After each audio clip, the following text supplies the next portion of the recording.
وقت کے بادشاہ نے دوسرا سوال کیا، وہ مکہ سے آنے والا،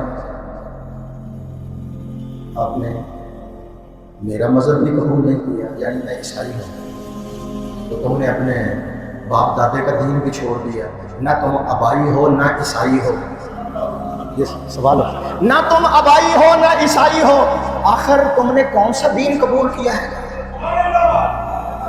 خطیب اسلام مزہ آ جائے گا، سبحان اللہ، خطیب اسلام جعفر طیار کھڑے ہو گئے، کہنے لگے بادشاہ میں جواب دے رہا ہوں۔ جب اس نے کہا تمہارا دین کیا ہے، نہ آبائی ہو نہ عیسائی ہو، تمہارا دین کیا ہے؟ کیا وہ دنیا سے نرالا ہے؟ تمہارا دین کیا ہے؟ کیا وہ دنیا سے نرالا ہے جسے تم سمجھتے ہو کہ سب دینوں سے آنا ہے؟ یار میں نے دسو، نہ تم آبائی ہو نہ عیسائی۔ جعفر طیار پتہ کیا کہتے ہیں؟ بادشاہ ہم جاہل تھے، کیا تھے؟ ہم جاہل تھے، ہم مردار کھاتے تھے، فحش گوئی، لوگوں پہ ظلم کرتے، زیادتیاں کرتے، شریفوں کو، غریبوں کو، ضعیفوں کو ستاتے تھے۔ ہم اتنے جاہل تھے کہ کھڑے پکڑ کی ٹانگ کاٹ لیتے، ہم اتنے جاہل تھے کہ اپنی بچیوں کو زندہ دفن کر دیتے، اتنے جاہل تھے کہ جب ہمارے گھر میں کوئی بچہ پیدا ہوتا لوگ شہد چٹاتے ہیں یا کسی بزرگ کا لعاب چٹاتے ہیں۔ ہم اتنے جاہل تھے کہ بچے کے منہ میں شراب ڈالتے تھے اور ننگا بیت اللہ کا طواف کرتے تھے۔ ہم اتنے جاہل تھے کہ ہم میں سے کوئی مر جاتا نا تو ہم اپنی ماں سے بھی بدکاری کرتے تھے۔ اس نے صاف کہہ دیا، میں اب شعر پڑھنے لگوں گا۔ بادشاہ وام جاہل تھے، بہت بدکار تھے، بت پوجتے مردار کھاتے تھے۔ نہیں آواز نہیں آئی۔ بہت بدکار تھے، بت پوجتے مردار کھاتے تھے، غریبوں کو، شریفوں کو، ضعیفوں کو ستاتے تھے۔ اونچی کہو تو اگلی بات سمجھ آئے گی۔ اب ذرا اس کو میرے ساتھ ساتھ رکھنا ایک منٹ۔ ہماری تو حالت یہ تھی، بادشاہ ایھا الملک، اے بادشاہ ہمارے اندر ایک آنے والا آیا۔ ادھر سے آواز نہیں آئی۔ ہمارے اندر ایک آنے والا آیا جس کی دیانت کو، امانت کو، صداقت کو ہم جانتے ہیں۔ وہ 40 سال کے بعد بھی کہتا ہے میں سچ بولتا ہوں یا جھوٹ بولتا ہوں۔ ہم نے اعلان کیا کہ سونے اور چاندی کے اندر کھوٹ ہو سکتا ہے، محمد تیری زبان میں کھوٹ نہیں ہے۔ ہمارے اندر ایک آنے والا آیا، وہ اپنی زبان سے، ہمارے اندر ایک آنے والا جس کی دیانت امانت کو ہم جانتے ہیں۔ اس نے آ کر یہ سبق دیا، اللہ کو ایک مانو، ایک جانو، ایک سمجھو، غریبوں کو، ضعیفوں کو نہ ستایا کرو، شرابیں نہ پیا کرو، بدکاری نہ کیا کرو، ماں باپ کی عزت کیا کرو۔ ہم نے اس کا کلمہ پڑھ لیا، ہم اس کے بن گئے شاگرد۔ اس کے شاگرد جب ہم بنے تو اس نے ہمارے دلوں کو مانج دیا، مانج کر کلی کر دیا، کلی کر کے علوم ربانیہ کا رنگ چڑھا کر ہمارے دلوں کو اس نے غنی کر دیا۔ آواز نہیں ہے۔ یہ جو آئے، اب دیکھو یہ جو مکہ سے آئے، یہ سانوں کے اندر آؤ پھر چوریاں کریے، آؤ پھر ڈاکے ماریے، آؤ پھر بدکاریاں کریے، آؤ پھر چوکاں چ بیٹھ کے لوٹ مار کریے۔ تو ہم نے تو اس کا دامن پکڑ لیا ہے، ہمارا تو یہ قصور ہے بادشاہ، ہمارا اور کیا قصور ہے؟ یہ کیوں ہمیں لینے کے لیے آئے ہیں؟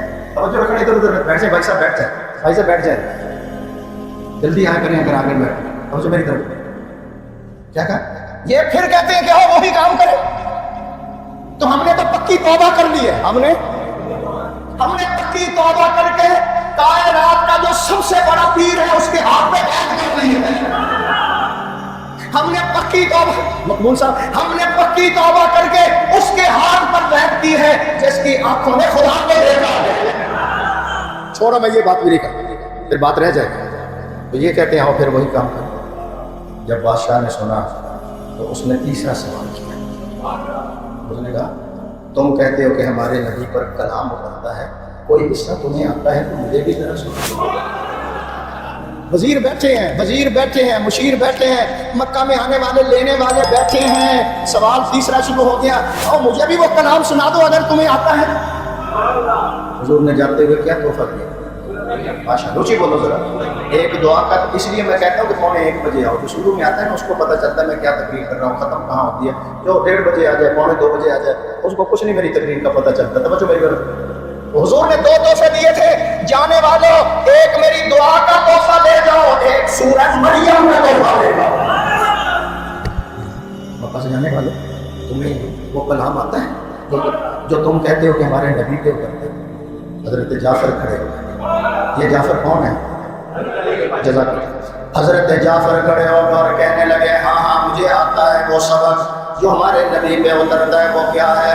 حضرت جعفر کہنے لگے کاف ہا یا عین صاد. سورہ مریم شروع ہو رہی ہے. کاف ہا یا عین صاد ذکر رحمت ربک عبدہ زکریا اذ نادى ربہ نداء خفیا. سبحان اللہ. قال رب إني وهن العظم مني واشتعل الرأس شيبا ولم أكن بدعائك رب شقيا وإني خفت الموالي من ورائي وكانت امرأتي عاقرا فهب لي من لدنك وليا يرثني ويرث من آل يعقوب واجعله رب رضيا. اللہ کے فضل سے میں حافظ ہوں. جس سال میں یہاں خطیب لگا پہلے سال تراویح میں نے پڑھائی تھی. قاری اکرم شہید پڑھاتا تھا. اس نے کہا کہ آپ امام بھی ہیں، خطیب بھی ہیں، آپ کا حق بنتا ہے. تو میں نے اس سال یہاں تراویح بھی پڑھائی. 82 کی بات سنا رہا ہوں. تو پھر میں نے قاری صاحب سے کہا نہیں، میرے آنے سے پہلے کوئی 10 مصلے آپ سنا چکے ہیں، میں آپ کے پیچھے کھڑا ہوں گا سامنے. آپ نے تراویح پڑھانی ہے. پھر 25 سال میں نے ان کے پیچھے تراویح پڑھی ہیں اور سامنے بن کر کھڑا رہا. جو وہ سپارہ پڑھتے تھے پھر میں تراویح کے بعد اس کا خلاصہ اسی مسجد میں اوپر والے لاؤڈ اسپیکروں پہ بیان کرتا رہا. 25 سال وہ تو میر تک آواز ہے. پھر لوگ گھروں کو چلے جاتے ہیں. پھر یہ کلندر، پھر جب لوگ گھروں کو چلے جاتے تھے تو پھر 2-3 آدمیوں کو میں وہ پنکھے کے نیچے کھڑا کرتا. جو پارا قاری صاحب سناتے تھے میں نفلوں کے اندر ان کو وہ پارا بھی سنایا کرتا. مان اللہ دکھا دو. عجیب بہت. جب میں رات کو درس دیتا ہوں تو لوگ اپنی اپنی مسجدوں میں تراویح پڑھ کر، ہماری ذرا دیر سے 15 منٹ لیٹ ہو گئے. قاری صاحب بہت اچھا پڑھتے، لیٹ ہو جائے تو پٹوں پر بیٹھے، وہ سیڑھیوں پر بیٹھے، ادھر سے بھی آ گئے، ادھر سے بھی آ گئے، ادھر سے. تو جب درس شروع ہوتا یہ ہاتھ، یہ برآمدہ، یہ صحن مردوں سے بھرا ہوا تھا اور باقی گھر جو ہے عورتوں سے بھرے ہوئے. اب وہ ماحول ہی نہیں. جب سے حادثہ ہوا کام ہی ختم ہو گیا. دعا کریں اللہ تعالیٰ وہ رونقیں باہر. تیسرا سوال، تم کہتے ہو کہ ہمارے نبی پہ کلام اترتا ہے، تمہیں آتا ہے؟ تو انہوں نے سنا دیا نا جو میں نے آپ کو سنایا. اور میں سنایا تو کوئی اثر نہیں ہوا. تو دیتے تھے جب جعفر نے پڑھا ہوئے گا کتنا اثر ہوا. میں بتاتا ہوں کتنا اثر ہوا. حضرت جعفر نے جب اللہ کا قرآن پڑھا، بادشاہ عیسائی ہے، وزیر مشیر سارے عیسائی ہیں، وہ بھی آئے ہیں مکہ والے. جب قرآن مجید پڑھا، کلام اللہ سنا، بادشاہ کا دل بھر گیا، آنکھوں سے آنسو ٹپ ٹپ کر کے گرنے لگے، وجہ طاری ہو گیا اور کہنے لگا زبان سے سبحان اللہ. کیا کہا؟ اگلا جملہ سنو. کہنے لگا سبحان اللہ، کتنا میٹھا کلام ہے. اس کے اندر تو تورات والی، انجیل والی مجھے لذت محسوس ہو رہی ہے. دل ہل گیا، دل ہل گیا، در و دیوار پہ وجہ طاری ہو گیا. آنسو داڑھی پر گر رہے ہیں، آنسو کپڑوں پر گر رہے ہیں. ایک سیلاب آیا ہوا ہے جو مکہ سے لینے آئے تھے، ان کا رنگ بدل گیا، پاؤں کے نیچے زمین نکل گئی کہ یہ کیا ہو گیا. قرآن اثر کر گیا. اللہ فرماتے ہیں جب جعفر نے قرآن پڑھا سارا مجمع رو رہا تھا، وجہ طاری ہو گیا. وَإِذَا سَمِعُوا مَا أُنزِلَ إِلَى الرَّسُولِ تَرَىٰ أَعْيُنَهُمْ تَفِيضُ مِنَ الدَّمْعِ مِمَّا عَرَفُوا مِنَ الْحَقِّ رَبَّنَا توجہ کہو ربنا آمنا فاكتبنا مع الشاہدین. جب قرآن سنا اثر ہو گیا. اب کیا کرتا ہے؟ کلام پاک کو سنتے ہی کلام پاک کو سنتے ہی دل پہ اثر ہو گیا. کہا لا ریب اللہ کی کتابیں ایک ہیں ساری. آدھی تقریر آج کر رہا ہوں ذرا. کلام پاک کو سنتے ہی آنسو ہو گئے جاری. کہا لا ریب اللہ کی کتابیں ایک ہیں ساری. وہ انجیل کو مانتا تھا نا، عیسائی تھا نا، تو کہتا کیا ہے؟ کلام پاک کو سنتے ہی آنسو ہو گئے جاری. کوئی پڑھنے والا تو ہو، پڑھنے والا پھر عطا اللہ شاہ بخاری ہو، حسین احمد مدنی ہو، احمد علی لاہوری ہو، قاسم نانوتوی ہو. یہاں تو قاری عبد الباسط پڑھے تو لوگ وجد میں آ جاتے ہیں. جب علی شیر خدا کا بھائی جعفر قرآن پڑھتا ہوگا تو اس کا کیا ہوگا؟ شیر سنو بس کریے، مجھے دقت بہت ہے. کلام پاک کو سنتے ہی آنسو ہو گئے جاری. کہا لا ریب اللہ کی کتابیں ایک ہیں ساری. مکہ سے آنے والے تم ان کو لینے ہیں رشوتیں دے. چلو بٹاؤ. کیا کہتے ہیں؟ نکل جاؤ، نکل جاؤ تم یہاں سے، چلے جاؤ عزت کے ساتھ واپس.